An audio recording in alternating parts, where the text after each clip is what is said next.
तो मेरे डियर साथियों, अब हम देखते हैं क्वेश्चन नंबर 9 को। और क्वेश्चन नंबर 9 को एक बार पढ़ेंगे पहले अच्छे से ध्यान से, और फिर इसको सॉल्व करेंगे। तो ध्यान से पढ़ो। क्वेश्चन नंबर जो 9 है, इसको बोला है सिद्ध कीजिए, मतलब सिद्ध करना है। सिद्ध कीजिए कि समुच्चय ए, आपको कोई समुच्चय दे के रखा है ए, और इस समुच्चय में जो x है वो z को बिलोंग कर रहा है, और जो भैया x है इसकी वैल्यू आप देखो 0 के बराबर या 0 से ज्यादा है, और 12 के बराबर या 12 से कम है। आपको पता है ना, 0 के बराबर और 0 से ज्यादा है। 0 के बराबर या 0 से ज्यादा मतलब 0 को हमें क्या करना है, इन्वॉल्व करना है। और यहां देखो 12 के बराबर और 12 से कम, तो मतलब 12 को भी इन्वॉल्व करना है, ठीक है ना, क्योंकि ऐसा ही कुछ अपन को देके रखा है। ठीक है, दिए गए निम्नलिखित संबंधों में से प्रत्येक की तुल्यता संबंध है। मतलब आपको ये चेक करना है, ये बताना है कि ये तुल्यता संबंध है, और तुल्यता के लिए स्वतुल्य, सम्मित और संक्रामक तीनों होना जरूरी है।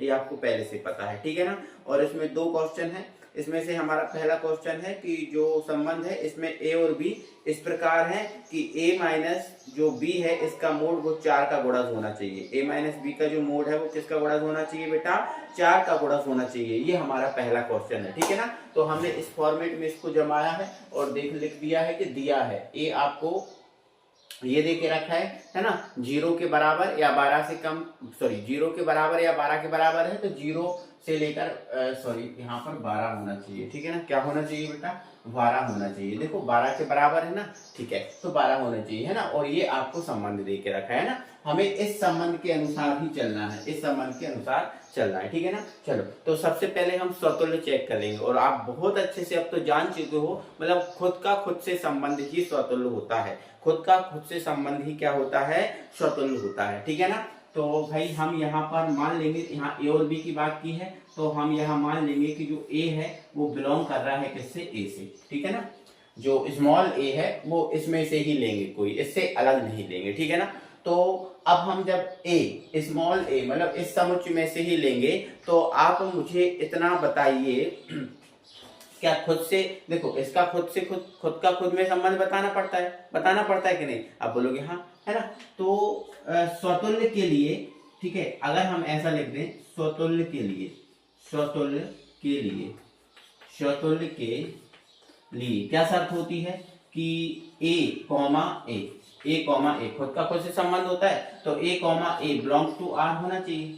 स्वतुल्य के लिए तो ये होता है भाई, है ना। स्वतुल्य के लिए a comma a belongs to R होना चाहिए। आप बोलोगे हाँ सर होना चाहिए, बिल्कुल, है ना। ये ना लिखो आप, डायरेक्ट वो ये वाला सील लगा सकते हैं, कोई दिक्कत नहीं है, ठीक है ना। चलो, ये वाली कहानी होनी चाहिए, आप बोलोगे हाँ सर, है ना। बट ये कहानी तो होनी चाहिए, लेकिन इस कंडीशन के हिसाब से, अगर इसको ये फॉलो करेगा तो ये सही है, संभव है, वरना असंभव है, ठीक है। अब इसको चेक करो, है ना। तो चेक करेंगे तो देखो हमें ए की जगह भी ए रखना है और बी की जगह भी ए रखना है, क्योंकि हमें खुद का खुद से संबंध बताना है, ठीक है। तो ए की जगह हमने रख दिया ए, ठीक है, बी की जगह भी हमने रख दिया ए, ठीक है ना।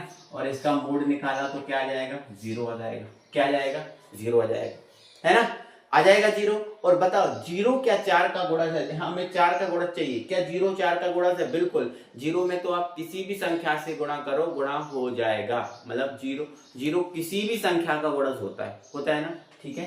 तो आप यहाँ लिख देना, है ना, यहाँ लिख देना 0 4 का गुणज है, 0 4 का गुणज, 0 एक मिनट, है ना, यहाँ थोड़ा सा 0 4 का, यहाँ देखो थोड़ा सा एडजस्ट करता हूँ, एक सेकंड भाई रुकना, है ना, थोड़ा सा ये अभी दिक्कत चली जाएगी नहीं तो आपको, है ना, ठीक है। यहाँ पर मैं थोड़ा सुधारता हूँ, है ना, यहाँ पर ये एरो यहाँ लगा देता हूँ, 0 4 का गुणज है ना। अब 0 4 का गुणज है मतलब ये फॉलो कर गया। अगर ये फॉलो कर गया तो अंत में क्या लिख दोगे, अतः यह है स्वतुल्य, अतः यह स्वतुल्य संबंध है, ठीक है, स्वतुल्य संबंध है। बस फॉलो कर गया, हमें फॉलो ही कराना है, और फॉलो कर गया मतलब ये स्वतुल्य है, कोई दिक्कत ही नहीं है भाई, ठीक है ना। चलो, अब ये वाली कंडीशन स्वतुल्य तो हो गया। अब हमें दूसरा क्या चेक करना है भाई, सम्मित।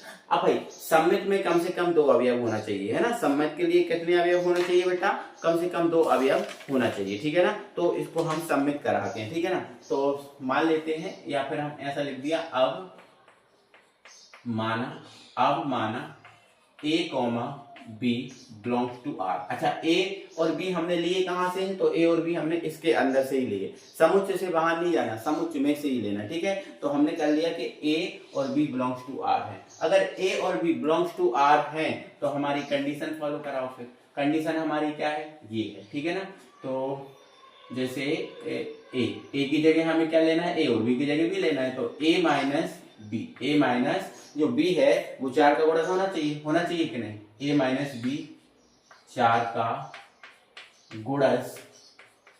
गुणज है। क्या ये पॉसिबल है? तो आप यहां देखो, यहां पर आप ध्यान से समझना अच्छे से। अगर हम ए की जगह हम कितना ले लें बेटा? ए की जगह हम ले लें, जैसे मान के चलो यहाँ 4 भी होगा, यहाँ 5 भी होगा, तो ए की जगह हम ले लें 5। ए की जगह हम कितना ले लें? 5 ले लें। ठीक है, और बी की जगह हम 1 ले लें, बी की जगह हम 1 ले लें, तो 5, देखो ए की जगह हमने 5 ले लिया और बी की जगह 1 ले लिया, तो इसमें से 5 में से 1 को घटाएंगे, कितना आएगा? 4 आएगा कि नहीं? और बताओ 4 का गुणज होता है कि नहीं? बिल्कुल होता है। अच्छा ठीक है, ये संख्या नहीं लेके कोई दूसरी ले सकते हैं। जैसे मान के चलो हमने ए की जगह ले लिया 11, ए की जगह कितना ले लिया? 11, और बी की जगह हमने 3 ले लिया, तो 11 में से 3 जाएंगे, 8 बचेंगे, और 8 भी 4 का गुणज होता है। बिल्कुल। हमने ए की जगह 12 ले लिया और बी की जगह 0 ले लिया, तो भी ये पॉसिबल है। मतलब ये हर एक कंडीशन में पॉसिबल है ना? है कि नहीं? बोलो। मतलब ए में से बी को घटाएंगे, 4 का गुणज आएगा, है ना? लेकिन ए और बी की जगह हमें थोड़ा सा विशेष नंबर लेना पड़ेगा, है ना? थोड़ा समझ के, सोच के, है ना? तो आप जरूरी नहीं कि ए बी लो, आप इन संख्याओं को लेकर भी कर सकते हो, है ना? हमने ए और बी इसलिए लिया क्योंकि देखो, अगर हम कोई संख्या लेंगे तो केवल उन्हीं संख्या के लिए हम सॉल्व कर रहे हैं, और ए और बी ले लिया मतलब जितने भी इसमें अवयव हैं उन सब के लिए हो जाएगा वो। ठीक है ना? चलो अब आगे देखो। अब देखो ये तो फॉलो कर गया, मतलब ये बिलोंग कर रहा है। ठीक है ना? अब आगे देखो, तो क्या b माइनस ए है ना 4 का गुणज है? जैसे a माइनस बी 4 का गुणज है, तो ये फॉलो कर गया। तो क्या b माइनस ए भी 4 का गुणज है? तो वो चेक कर लो आप, b माइनस ए 4 का गुणज है। अगर ये 4 का गुणज है तो इसका उल्टा भी फॉलो कर जाएगा। ठीक है ना? चलो अब b की जगह आप ले लो 12, चलो ले लो। b की जगह हमने कितना ले लिया? 12, और a की जगह हमने 0 ले लिया, 4 का गुणज आ जाएगा। जैसे ए इसमें ये नंबर दिए थे वही, जैसे मान चलो इन्हीं नंबर से कर लो, चलो सॉल्व इन्हीं से कर लो, है ना? जैसे 5 और 1 लिया था, इनसे ही कर लो। अब b की जगह हमने कितना ले लिया? 1, और a की जगह हमने कितना ले लिया? 4, तो भैया ये -4 बचेगा, और -4 इस मोड से बाहर निकलेगा, +4, और +4 4 का गुणा आएगा कि नहीं? तो इसी नंबर के लिए ये भी फॉलो हो जाएगा। अगर ये फॉलो हो गया तो b, a बिलोंग कर जाएगा किससे? r से। b, a बिलोंग कर जाएगा किससे? r से। बिल्कुल कर जाएगा, है ना? और ये सभी के लिए है ना? ये सभी के लिए प्रूफ हो गया। अब जरूरी नहीं है कि भाई हम कोई विशेष नंबर लेके नहीं करें, नहीं, ये सबके लिए प्रूफ हो गया, है ना? तो इसलिए मैंने लिख दिया for all a, b belongs to r। बिल्कुल ऐसा आप लिख सकते हैं, है ना? अभी फॉलो कर गया, बस फॉलो कर गया तो लिख दो, अतः यह सम्मित है, अतः यह सम्मित है, बस सम्मित संबंध है, खत्म कहानी। ठीक है ना? चलो अब तीसरी बात करो, है ना? और तीसरा मतलब हमारा कौन सा है? संक्रामक। और संक्रामक के लिए बेटा कितने अवयव होना जरूरी है? आप बोलोगे 3 अवयवों का होना बिल्कुल जरूरी है। मैंने बोला हाँ सर 3 अवयवों का होना जरूरी है। अब 3 अवयव मान ले, ठीक है ना? तो यहाँ पर लिख लेना, है ना? यहाँ पर लिख लेना माना। कैसे माना? तो ऐसे कर लो, माना a,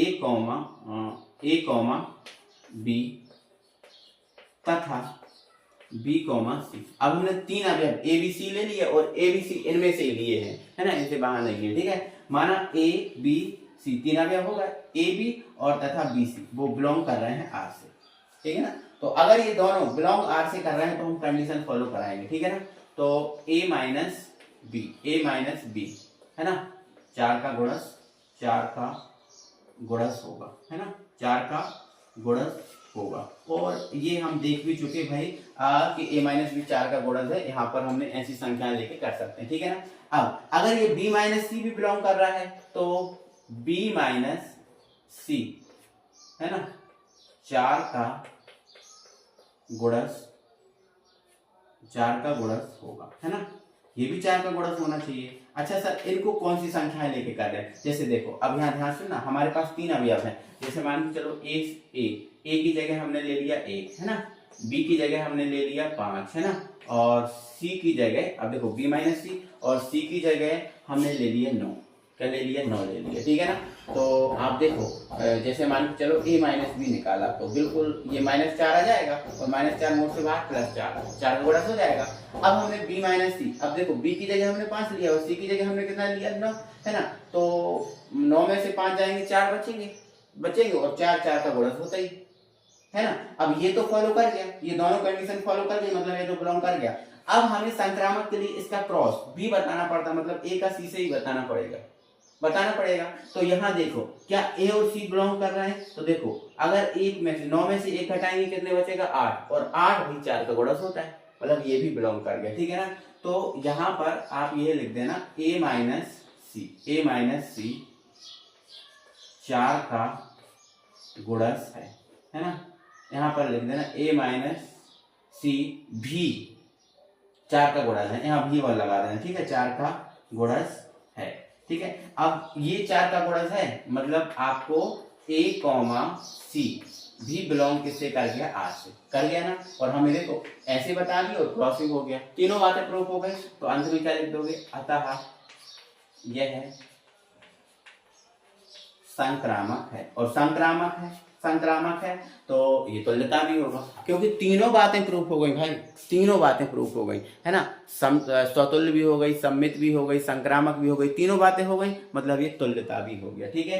तो अंत में आप क्या लिख सकते हो, अतः दिया हुआ संबंध तुल्यता संबंध है, क्योंकि तीनों बातें हमने प्रूव कर दी कि नहीं। चलो अब इसका दूसरा क्वेश्चन आप करोगे बेटा, इसका जो क्वेश्चन नंबर 9 है ना, इसका दूसरा क्वेश्चन आप करोगे। अब इसमें क्या है कि जो a और b है इस प्रकार है कि a बराबर b, ये तो बिल्कुल सिंपल है, बहुत सिंपल है, मतलब a के बराबर b है तो b के बराबर a होगा, है ना। तो और जैसे मान के चलो इसको स्वतुल्य करना है तो a जितने भी हों वो आपस में बराबर होंगे कि नहीं, तो तुल्यता तो हो ही जाएगा।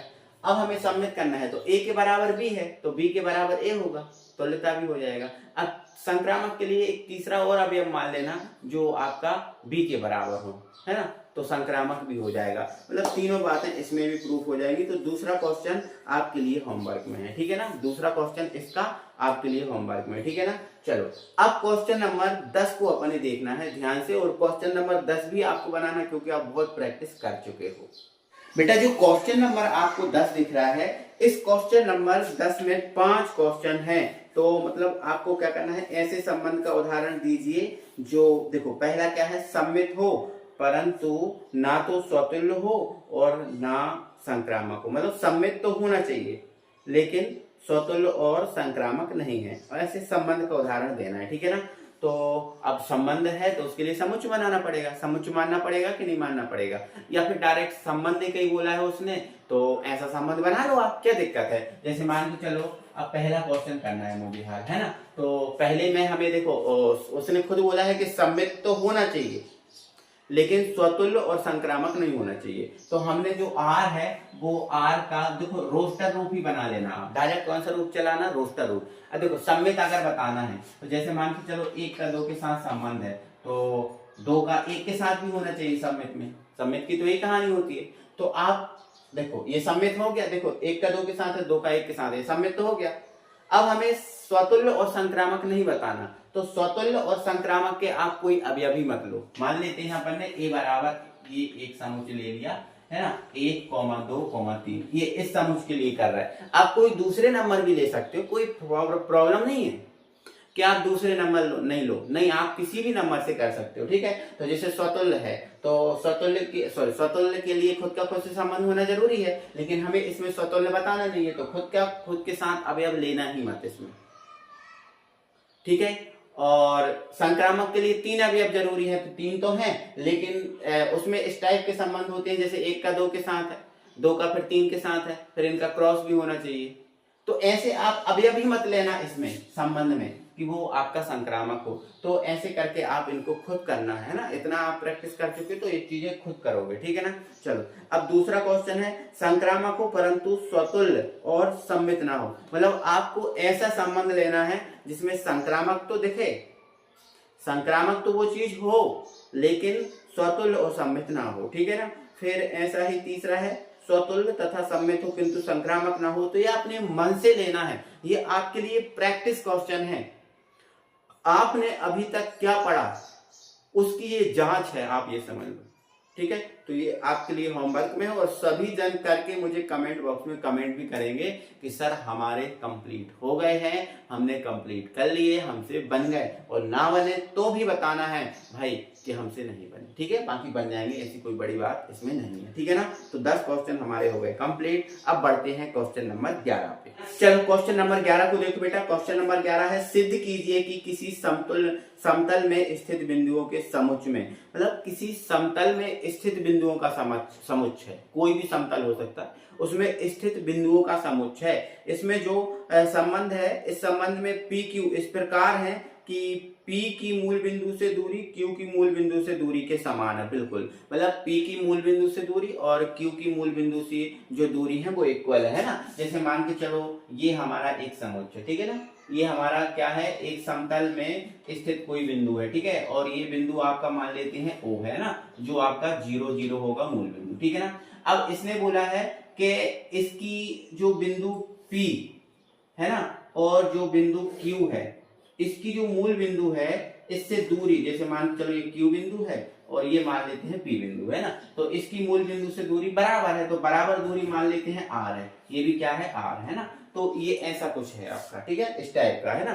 तो आपका क्या बोला है, P की मूल बिंदु से दूरी और Q की मूल बिंदु से दूरी समान है, मतलब ये दूरियां आपस में क्या है, समान है, ठीक है ना। तो प्रदत्त संबंध R का तुल्यता संबंध हमें चेक करना है, मतलब स्वतुल्य, सम्मित और संक्रामक तीनों बातें बतानी है, ठीक है ना। और फिर दूसरा क्वेश्चन है, पुनः सिद्ध कीजिए कि बिंदु जो आपका P नॉट इक्वल 0 0, मतलब अगर P मूल बिंदु नहीं है, इसका मतलब देखो इसने बोला P नॉट इक्वल 0 0, मतलब P अगर मूल बिंदु ना हो, मतलब जैसे ये मूल बिंदु है, ये अगर मूल बिंदु तो ना हो से संबंधित सभी बिंदुओं का समुच्चय P से होकर जाने वाला एक वृत्त को निरूपित करता है। मतलब अगर P मूल बिंदु ना हो तो P के जैसे और भी बिंदु हैं जो P से होकर जाएं, P से वो एक वृत्त का निर्माण करते हैं, उसको हमें बताना है ना। तो उसको भी हम समझेंगे, पहले जो पहला क्वेश्चन हमें जो समझ में आ गया है इसको कर लेते हैं, है ना। तो इसमें हमें तीनों बातें प्रूव करनी है, ठीक है। तो ये तो आप समझ गए क्वेश्चन, है ना। मैं मान लिया कि ये संबंध दिया था, बिंदु P की मूल बिंदु से दूरी और बिंदु Q की मूल बिंदु से दूरी समान है, तो हमने ये समतल में कोई बिंदु मान लिया जो आपका मूल बिंदु है, जो आपके 0 0 इसके निर्देशांक होते हैं, ठीक है। अब यहाँ पर समतल में कोई बिंदु एक P मान लिया और एक Q मान लिया, है ना। अब इनकी दूरियां समान है तो हमने समान कर ली, ठीक है ना। चलो अब हमें स्वतुल्य बताना है, तो स्वतुल्य के लिए खुद का खुद से साथ संबंध होना जरूरी होता है ना। खुद का खुद के साथ संबंध होना जरूरी होता है। तो देखो जैसे मान के चलो अगर हम यही बात करें, है ना, तो OP इक्वल OP होगा कि नहीं होगी, OP बराबर OP होगा कि नहीं होगा, क्यों होगा सर, क्यों होगा, क्योंकि कोई दूरी खुद के बराबर तो होती है। हमें स्वतुल्य में खुद का खुद के साथ संबंध बताना है, तो या तो आप OQ उठा लो या तो आप OP उठा लो, है ना। और OP की दूरी अपने आप में बराबर होगी, खुद के बराबर होगी, ऐसे ही OQ की दूरी भी अपने आप में बराबर होगी। तो बताओ OP बराबर OP होगा कि नहीं होगा, बिल्कुल होगा, क्योंकि कोई दूरी खुद के बराबर तो होती है ना। तो OP बराबर जब OP है, कोई दूरी खुद के बराबर है ही, है ना, तो इसीलिए, है ना, आप लिख सकते हो इसीलिए अगर कोई दूरी खुद के बराबर है, इसीलिए P1, P belongs to R होगा, बिल्कुल होगा, क्योंकि ये खुद का खुद से संबंध ये होगा कि नहीं होगा, होगा, क्यों होगा, क्योंकि कोई दूरी खुद के बराबर होती है, इस संबंध के अनुसार यही है ना। इसलिए P, बिलोंग्स टू R है, अगर ये P, बिलोंग्स टू R है मतलब ये स्वतुल्य भी है, ठीक है ना। क्या है ये, स्वतुल्य भी है। तो अंत में लिख दोगे अतः यह है स्वतुल्य, अतः यह स्वतुल्य संबंध है, बिल्कुल है, संबंध है, बस स्वतंत्र संबंध है, बस कर दिया, कोई दिक्कत ही नहीं, ठीक है। चलो अब आ जाओ दूसरा। अब दूसरे में हमसे क्या बात की है, तो दूसरे में हमें सम्मित बताना है। क्या बताना है बेटा, सम्मित। चलो बता देंगे, क्या दिक्कत है ना, सम्मित भी बता देंगे। देखो सम्मित के लिए हमें दो दूरियों की जरूरत पड़ेगी, बिल्कुल जरूरत पड़ेगी, है ना। तो हम यहाँ पर ये मान ले रहे हैं, माना P, Q belongs to R, हमने मान लिया कि P कॉमा Q जो है वो बिलोंग कर रहे हैं R से। अच्छा, अगर ये बिलोंग इससे R से कर रहे हैं तो ये जो दूरियां हमें इक्वल करनी पड़ेंगी कि नहीं हो, करनी पड़ेंगी। आप बोलोगे हाँ सर करनी पड़ेंगी, है ना। तो अगर ये बिलोंग कर रहे हैं R तो मतलब ये कंडीशन फॉलो कराओ, है ना। तो कंडीशन अगर हम फॉलो कराएंगे तो OP बराबर OQ है, बिल्कुल है ना, क्योंकि P की मूल बिंदु से दूरी Q की मूल बिंदु से दूरी समान है, ठीक है। तो OP बराबर हमें OQ दर्शाना पड़ेगा कि नहीं, दूरी समान होगी तब तो ये बिलोंग करेगा कि नहीं संबंध के अनुसार, तो हमें ये दर्शाना पड़ेगा, बिल्कुल, है ना। तो अब आगे बताओ मुझे, अगर ये OP OQ के बराबर है तो भैया जो OQ है वो भी तो OP के बराबर होगा, बिल्कुल होगा। अगर ये इसके बराबर है तो ये इसके बराबर भी होगा, ठीक है। तो इसका उल्टा भी संबंध। अब अगर इसका उल्टा संबंध हो गया तो Q कॉमा P वो भी बिलोंग कर जाएगा R से। आप बोलोगे हाँ सर कर जाएगा, ठीक है। अब ये भी कर गया तो अंत में क्या लिख सकते हो, अतः यह सममित है, क्योंकि हमें सममित के लिए उल्टा बिलोंग कराना पड़ता है ना, सममित है तो ये सममित भी हो गया, है ना। अब तीसरी बात क्या है, हमें संक्रामक प्रूव कराना है, ठीक है ना। क्या कराना है, संक्रामक। अब देखो संक्रामक के लिए हमें कोई अन्य अवयव लेना पड़ेगा, है ना। तो मान लेते हैं जैसे P है Q है, इसी के जैसा एक और मैंने यहाँ पर बिंदु ले लिया, जो आप एक सेकंड ना यहाँ इस तरफ ले रहा हूँ, है ना। एक और बिंदु ले रहा हूँ जो कि आपका S है, जो कि आपका क्या है, S है, और ये दूरी भी R पर है ना। ये इसकी दूरी भी मूल बिंदु से कितनी है, R है ना। तो संक्रामक के लिए अपन करना है ना। तो यहाँ पर आप क्या लिख लोगे, माना P कॉमा Q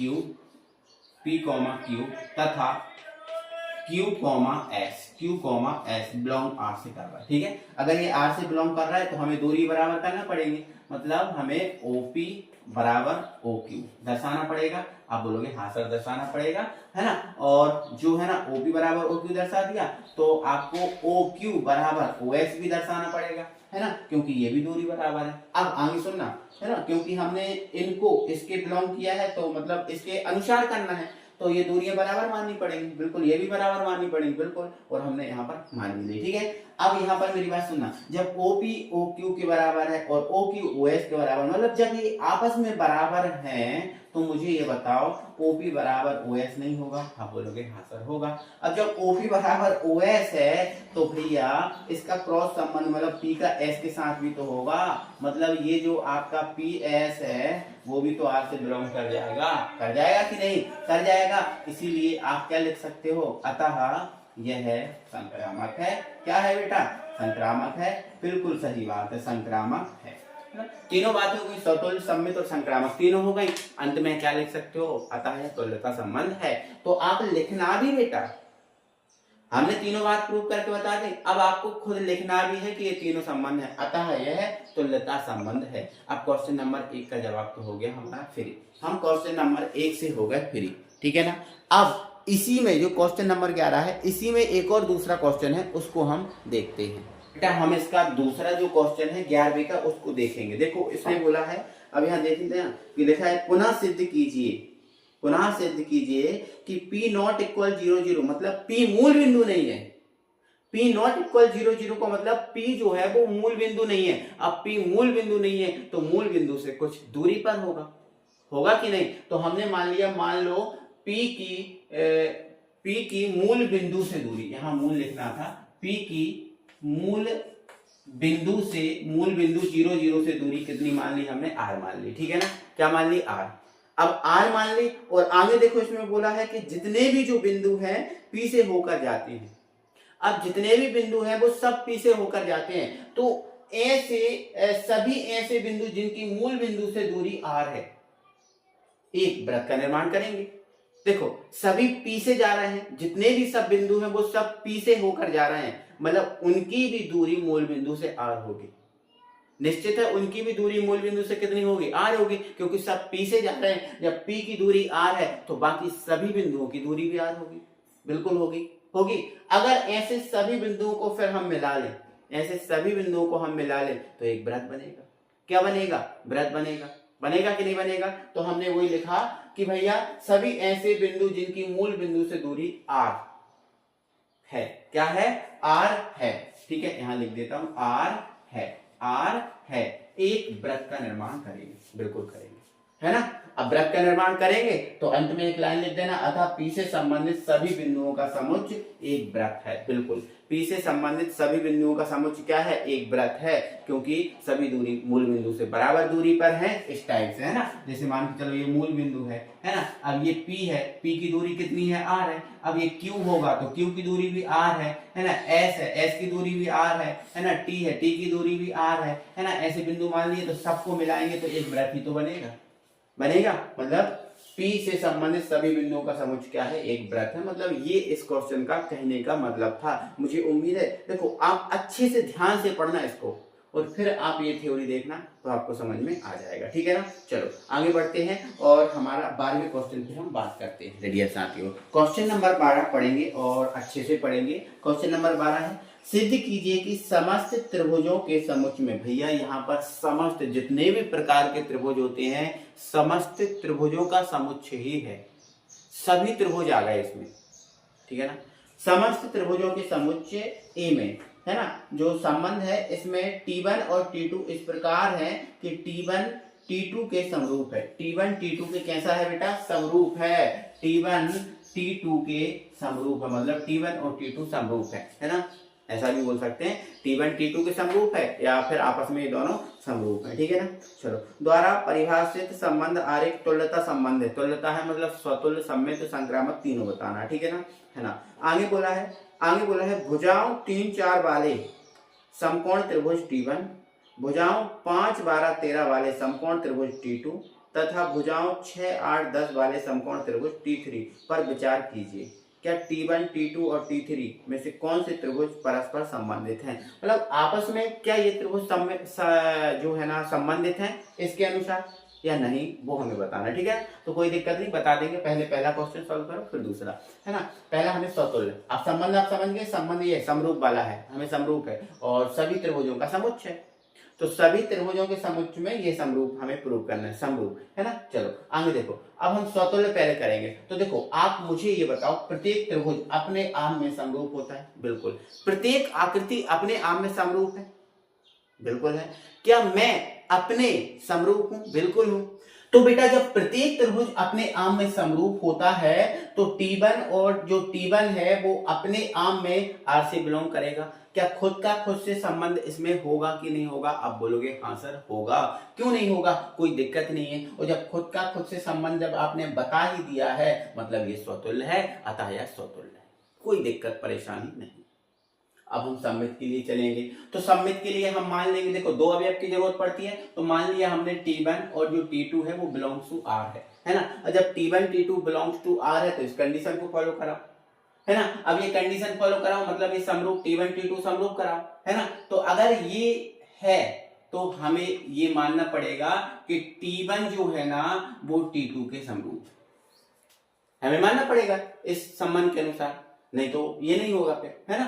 तो अगर ये करता है बिलोंग तो ये बिल्कुल समरूप होंगे, है ना। और जब T1 T2 आपस में समरूप है, जब T1 T2 के समरूप है तो बिल्कुल निश्चित सी बात है, ये साधारण सी बात है कि यार T2 T1 के समरूप भी होगा। और जब T2 T1 के समरूप है तो ये भी सिद्ध हो गया है कि T2, T1 वो भी बिलोंग करेगा किससे, R से, बिल्कुल करेगा, कोई दिक्कत नहीं है। और जब ये दोनों संबंध हो गए, T1 T2 से बिलोंग कर रहा है, T2 T1 से बिलोंग कर रहा है, मतलब ये सममित है, खत्म कहानी, ठीक है ना। अब संक्रामक के लिए 3 अवयव मानना चाहिए, हमें 3 अवयव की जरूरत होती है, तो हमने T1 T2 T2 और T3 मान ली, ठीक है। तो T1 T2 तथा T2 T3 belong to R, हमने ये मान लिया, ठीक है। अगर ये माना है तो फिर ये हम संबंध के अनुसार इसको प्रूव कराओ, है ना। तो T1 समरूप है किसके, T2 के, ओके। और अब जब T1 T2 के समरूप है तो फिर भाई निश्चित सी बात है कि जो T2 है वो भी समरूप होगा किसके, T3 के, जब ये संबंध बताया है ना। अब देखो T1 T2 के समरूप है, T2 T3 के समरूप है, तो ये T1 और T3 भी आपस में समरूप होंगे, बिल्कुल होंगे, है ना। तो T1 और ये और T3 ये आपस में समरूप होंगे, है ना, क्योंकि हमें कंडीशन के हिसाब से चलना है, स्टेटमेंट के हिसाब से चलना है ना, उदाहरण देके, ठीक है। बस जब ये हो ही गया है तो बस T1, T3 भी किससे बिलोंग करेंगे, R से करेंगे। और जब ये तीनों कंडीशन फॉलो हो गई मतलब ये संक्रामक है ना बेटा। एक्चुअल में क्या हुआ था, मैं इस पूरे क्वेश्चन को सॉल्व करा चुका था, है ना, और वीडियो किसी कारण पॉज हो गई थी, रुक गई थी, तो मैंने कुछ चीजें मिटा के मैंने फिर से आपको क्लियर कराई है। मुझे उम्मीद है कि इस समझ में तो सबको आ गया होगा, इतना कठिन नहीं है, ठीक है ना। तो ये हमारा कौन सा क्वेश्चन हुआ, 12वां, लेकिन 12वां अधूरा हुआ। अभी हमें T1, T2 और T3 का आपस में संबंध भी बताना है, तो आओ उसको भी देख लेते हैं। तो देखो हमें क्वेश्चन जो 12 है इसका जो है जो T1, T2, T3 में क्या बात बतानी है, तो हमें T1, T2, T3 में ये बात बतानी है कौन से त्रिभुज आपस में संबंधित है, ये बात बतानी है ना। तो आप देखो T1 की भुजाएं ये है, T2 की भुजाएं ये है, T3 की भुजाएं ये है, आपको दिख गया। अच्छा बताओ ये इसकी भुजाएं क्या इससे संबंधित है, अब बोलोगे सर नहीं है। क्या इसकी भुजाएं इससे संबंधित है, आप बोलोगे हाँ सर है, क्योंकि 3 का दुगुना 6, 4 का दुगुना 8, 5 का दुगुना 10 है कि नहीं। तो देखो इसमें अगर हम इसके पहले क्वेश्चन को सॉल्व करें, है ना, पहले क्वेश्चन को मतलब T1 व T3 की भुजाओं में अनुपात, अगर T1 और देखो हमें समरूप के लिए भुजाओं का अनुपात बराबर होना चाहिए, भुजाएं जो है ना समानुपातिक होना चाहिए, ये बात सिद्ध होती है। समरूपता की शर्त क्या है, समरूपता की शर्त ये है कि भुजाओं का अनुपात समान बराबर होना चाहिए। भुजाओं का अनुपात कैसा होना चाहिए, बराबर होना चाहिए, ये आपको पता है कि नहीं, अब बोलोगे हाँ सर है ना। तो T1 और T3 की जो भुजाओं का अनुपात है ना, भुजाओं का अनुपात, देखो इन T1 और T3 में संबंध है, बिल्कुल है ना, दोगुना है। अगर इनकी भुजाओं का अनुपात निकालें तो 1/2 निकलेगा, इसका भी 1/2, इसका भी 1/2 निकलेगा। भुजाओं का अनुपात 1/2 आएगा कि नहीं। और भुजाएं समानुपातिक मतलब भुजाएं अगर बराबर हैं तो वो समरूप होते हैं, है ना। तो T1 व T3 की भुजाओं का अनुपात समान है, ठीक है, समान है, अर्थात T1 व T2 समरूप हैं, T1 व T2 समरूप हैं, बिल्कुल है, कोई दिक्कत नहीं। पहले क्वेश्चन का जवाब मिल गया। अब T1 और T2 तो समरूप हैं। अब आगे देखो, अब हम क्या T1 और T3 तो समरूप हो गए। अब T1 और T2 में कोई संबंध है, अब बोलोगे सर नहीं है। तो यहां पर आप क्या लिख दोगे, T1 व T2 की भुजाओं का अनुपात, यहां तक हो गई बात, है ना, समान, भुजाओं का अनुपात समान नहीं है, अर्थात यह समरूप नहीं है। अब भुजाओं का अनुपात समान हो तब समरूप होते, तो और नहीं है तो नहीं, बस दूसरे क्वेश्चन का जवाब। अब आगे समझो अगला। अब देखो T1 का T3 के साथ संबंध था, बता दिया। T1 का T2 के साथ कोई भी संबंध नहीं है। अब क्या T2 का T3 के साथ है, तो देखो आप T2 व T3 कोई संबंध नहीं, इधर भी कोई संबंध नहीं है, ठीक है। तो बिल्कुल सेम लिख देना, T2 व T3 की भुजाओं का अनुपात समान नहीं है, अर्थात यह समरूप नहीं है, बस ये बात लिख देना, है ना। तो क्या इतना काम नहीं कर सकते हम, बिल्कुल हम कर सकते हैं, कोई दिक्कत ही नहीं है सर, है ना। तो हमारा ये क्वेश्चन हो गया बिल्कुल क्लियर, है ना। तो क्वेश्चन नंबर 12 एकदम कंप्लीट हो चुका है, कोई दिक्कत नहीं है। आ जाओ क्वेश्चन नंबर 13 पे। अब देखो, अब क्वेश्चन नंबर देखो 12 त्रिभुज से संबंधित था, अब 13 जो है ना बहुभुज से संबंधित है, ठीक है। तो बहुभुज से संबंधित है, इसको देखते हैं। तो भाई हमारा क्वेश्चन नंबर 13 अच्छे से पढ़ो। पहले सिद्ध कीजिए कि समस्त बहुभुज के समुच्चय में, मतलब समस्त बहुभुज आ गए इसमें, समस्त बहुभुज का समुच्चय, इसमें जो संबंध है, इस संबंध में P1 और P2 इस प्रकार है कि P1 तथा P2 की भुजाएं की संख्या समान है। P1 और P2 की भुजाओं की संख्या क्या है, समान है, भुजाओं से संख्याओं से समानता से संबंधित है ना। इस प्रकार से परिवारिक संबंध आरेख तुल्यता संबंध है, हमें बताना है। और फिर 3, 4 और 5 लंबाई की भुजाओं वाले समकोण त्रिभुज से संबंधित समुच्चय A के सभी अवयवों की समुच्चय ज्ञात करना है। मतलब जो भुजाएं 3, 4 और 5 से संबंधित एक समकोण त्रिभुज है ना, से संबंधित समुच्चय A के सभी अवयवों का समुच्चय ज्ञात करना, मतलब समुच्चय A में जितने भी अवयव हैं उनका हमें क्या करना है, इससे संबंध बताना है, ठीक है। कोई दिक्कत नहीं है, कर लेंगे हम। पहला क्वेश्चन देखेंगे फिर दूसरा देखेंगे, ठीक है। तो पहला हमारा क्वेश्चन क्या है, P1 और P2 इस प्रकार है कि P1 तथा P2 की भुजाओं की संख्या समान है। देखो आप अब ध्यान से समतुल्य के लिए हमें खुद का खुद से संबंध बताना पड़ता है, बिल्कुल, है ना। तो आप मुझे बताओ क्या P1 इक्वल P1 होगा? बिल्कुल होगा। कोई अपने आप के बराबर तो होता ही है। किसी भी त्रिभुज हो, कोई भी बहुभुज हो, कोई भी आकृति हो, खुद उस आकृति की जो भुजाओं की संख्या है अपने आप के बराबर तो होगी, बिल्कुल होगी। तो मैंने लिख दिया चूंकि P1 is equal to P1 होगा ही होगा। जब P1 is equal to P1 है ना, P1 is equal to P1 है, तो मुझे बताइए P1 का P1 बिलोंग करेगा R से? बिल्कुल। कोई खुद का खुद के साथ संबंध होगा ही होगा, बिल्कुल होगा, है ना। इसके अनुसार होगा कि नहीं होगा? आप बोलोगे हाँ सर होगा, क्योंकि कोई चीज खुद में अपने आप में बराबर होती है। ठीक है, क्या मेरे हाथ मेरे बराबर है, मेरे हाथों के बराबर है? बिल्कुल यार बराबर है, कोई दिक्कत नहीं। आपके हाथ आपके हाथों के बराबर है? बिल्कुल है। आपके कान आपके कानों के बराबर है? बिल्कुल है। ऐसा हम कह सकते हैं, कोई आकृति अपने आप में इक्वल होती है एकदम। तो P1 is equal to P1 हम बता सकते हैं। और जब ऐसा बता ही दिया है तो उसका खुद के साथ संबंध होगा ही होगा इसके अनुसार।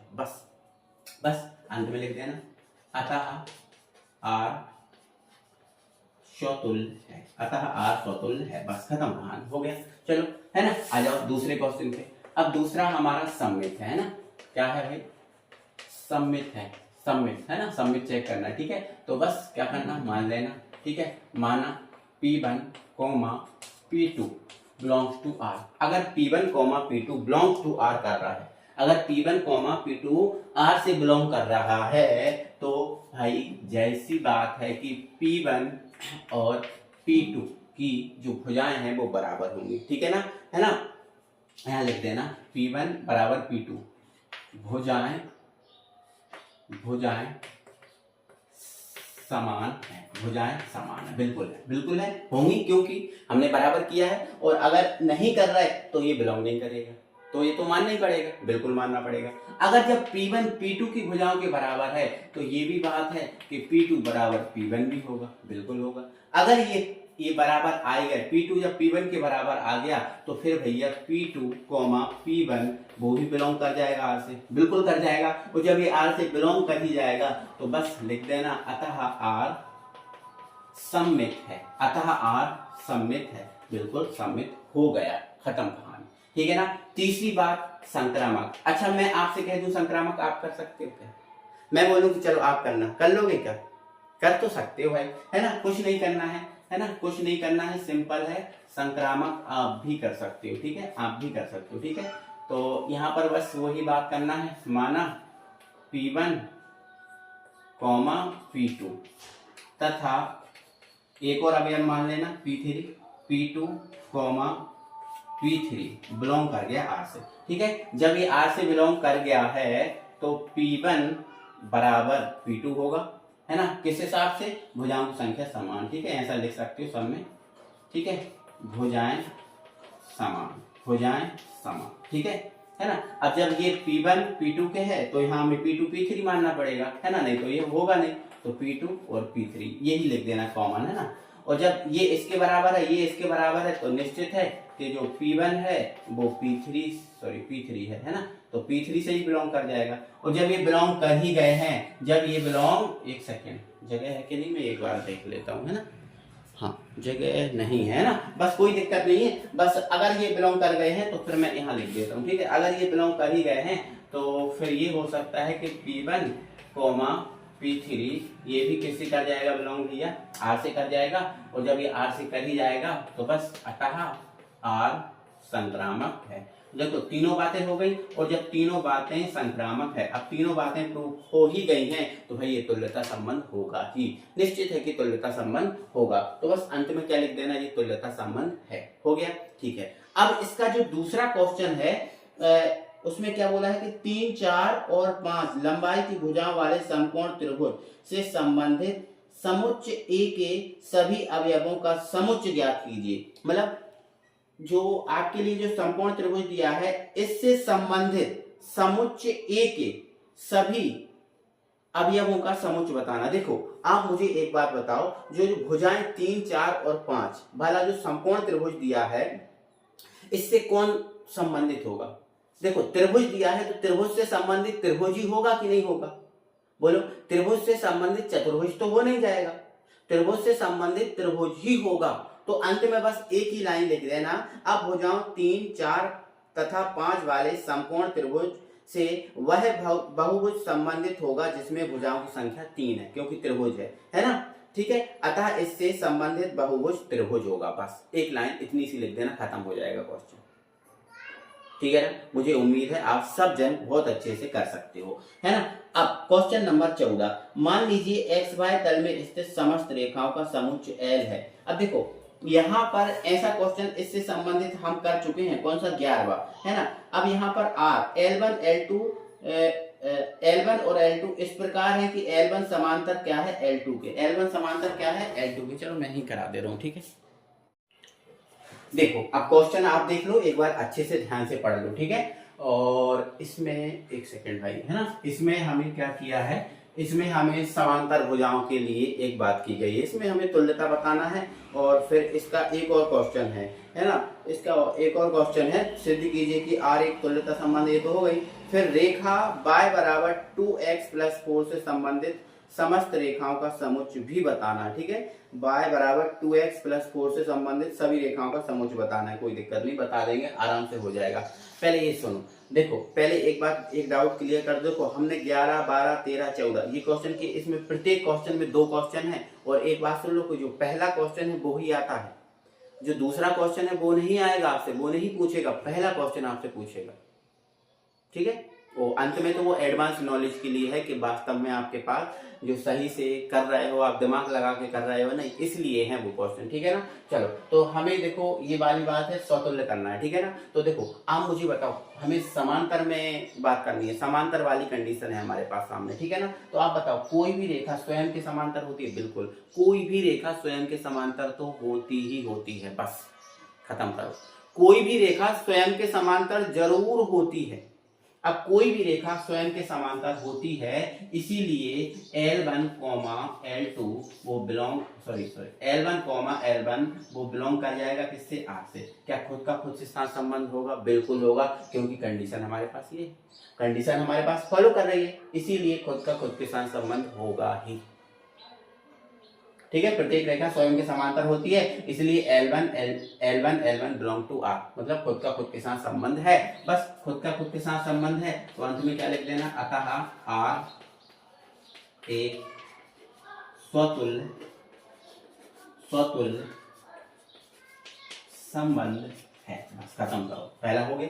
चलो आ जाओ दूसरे क्वेश्चन पे, सममित पे। अब सममित के लिए हमें 2 अवयव चाहिए, तो बस ऐसे ही कर लेना कि मान लेना, क्या मान लेना? मान लेना कि L1, L2 बिलोंग कर रहा है R से। अब यहाँ ध्यान सुनो, जब ये बिलोंग R से कर रहा है तो हमारी कंडीशन फॉलो कराओ, L1 समांतर L2 के करो, ठीक है? बस L1 समांतर L2, देखो ये समांतर का साइन है, बिल्कुल है ना? तो L1 समांतर L2। अब देखो L1 जब L2 के समांतर है तो बिल्कुल यार L2 L1 के समांतर भी होगा सर, क्यों नहीं होगा, है ना? जब ये समांतर है तो फिर भैया L2, L1 ये भी बिलोंग कर जाएगा R से, बिल्कुल कर जाएगा। जब ये बिलोंग कर जाएगा R से तो बस लिख देना अतः R सममित संबंध है, अच्छे से लिख देना बढ़िया से, ठीक है ना? चलो अब तीसरी बात देख लो, तो तीसरी बात देख लो भैया, तीसरी हमारी कौन सी है? संक्रामक वाली, ठीक है ना? कौन सी है बेटा? संक्रामक। तो संक्रामक के लिए हमने क्या करना पड़ेगा? 3 अवयव मानना पड़ेगा, ठीक है? तो हम ये मान ले रहे हैं, माना L1, L2 वो बिलोंग कर रहा है R से, ठीक है? ऐसा लिख दो, है ना? एक सेकेंड ऐसा लिख दो जैसा हर बार लिखते थे, है ना? L2, L3 ये भी बिलोंग कर रहा है R से, और अगर ये बिलोंग कर रहा है R से तो L1 समांतर होगा L2 के, ठीक है? और जो L2 है वो समांतर होगा L3 के। जब ये आपस में समांतर हैं तो बिल्कुल L1 समांतर L3 भी होगा, बिल्कुल होगा। और जब ये चीजें सब हो ही जाएंगी, जब ये चीजें सब हो ही गई तो L1, L3 ये भी बिलोंग कर जाएगा R से, मतलब अतः लिख देना, अतः यह संक्रामक है। बिल्कुल भाई, अतः यह संक्रामक है। तो ये चीज भी हो गई भाई, ये चीज भी हो गई, है ना। ये तीनों प्रूफ हो गई। सतुल्य समय संक्रामक मतलब अंत में लिख देना कि तुल्यता संबंध है, बस हो गया। अब हमारे देखो 14 क्वेश्चन जो मेन क्वेश्चन थे वो कंप्लीट हो गए भैया, बधाई हो, कंप्लीट हो गए।